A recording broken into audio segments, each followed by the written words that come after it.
Okay. మనం mobile చూస్తున్నప్పుడు ఏం చేస్తామంటే తప్పుగా ఇలా మెడను పూర్తిగా వంచి ఇలా ఫోన్ చూస్తూ ఉంటాం. అంటే ఒక రోజుకు మినిమము ఒక 50 నుంచి 60 సార్లు, ఓకే, ఒక గంటకు ఒక 5, 6 సార్లు ఎప్పుడు ఖాళీగా ఉన్నామంటే చాలు మొబైల్ వాడుతూ ఉంటాం.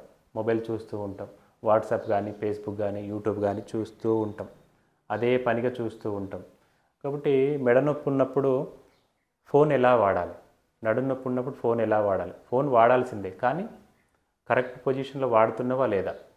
కాబట్టి ఇక్కడ మెడలో డిస్క్ జారినప్పుడు ఈ మెడ వంచకుండా ఉండాలి కొద్ది రోజులేంది, ఎప్పటికీ వంచకుండా ఉన్నప్పుడే ఆ మెడ నొప్పి అనేది రాకుండా ఉంటుంది. కానీ మనం ఏం చేస్తామంటే మెడకు ట్రీట్మెంట్ చేసుకుంటాం, మందులు వేసుకుంటాం, మెడ నొప్పి వస్తుంది, పెయిన్ కిల్లర్ ఇంజెక్షన్ తీసుకుంటూ ఉంటాం. కానీ మళ్ళీ ఇంటికి వచ్చి సేమ్ యథావిధిగా ఫోన్ ఈ విధంగా వాడుతూ ఉంటాం.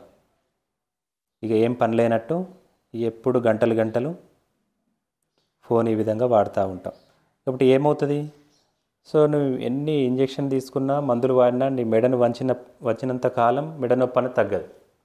కాబట్టి ఎలా వాడాలి మొబైల్ వాడాల్సిందే, చూడొద్దని చెప్పట్లేదు. మొబైల్ వాడాల్సిందే, కానీ చూడండి, గుడ్ సిట్టింగ్ పొజిషన్, ప్రాపర్గా హ్యాండ్ స్టాండ్, ఈ చేయిని ఇక్కడ ఫోల్డ్ చేసి ఇక్కడ పెట్టుకొని దీనిపైన ఇంకొక చేయి పెట్టాలి.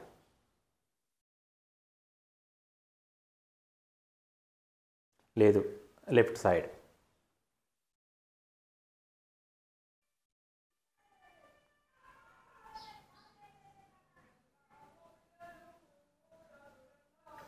ఈ విధంగా చూడాలి.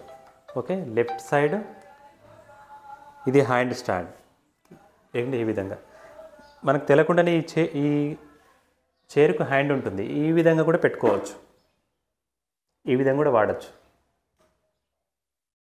లేకుంటే ఈ విధంగా.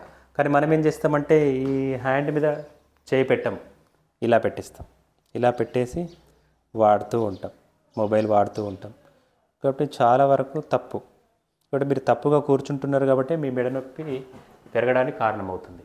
కాబట్టి హ్యాండ్ స్టాండ్ వాడండి, ఫోన్ చూస్తున్నప్పుడు హ్యాండ్ స్టాండ్ వాడండి, మాట్లాడుతున్నప్పుడు ఈ విధంగా కానీ ఈ విధంగా. ఓకే, ఈ విధంగా మాట్లాడకూడదు. కాబట్టి ఈ విధంగా మీరు ప్రికాషన్స్ తీసుకున్నట్టయితే, ఫోన్ వాడుతున్నప్పుడు తలను వంచకుండా ఉన్నట్టయితే మెడ నొప్పి అనేది రాకుండా ఉంటుంది.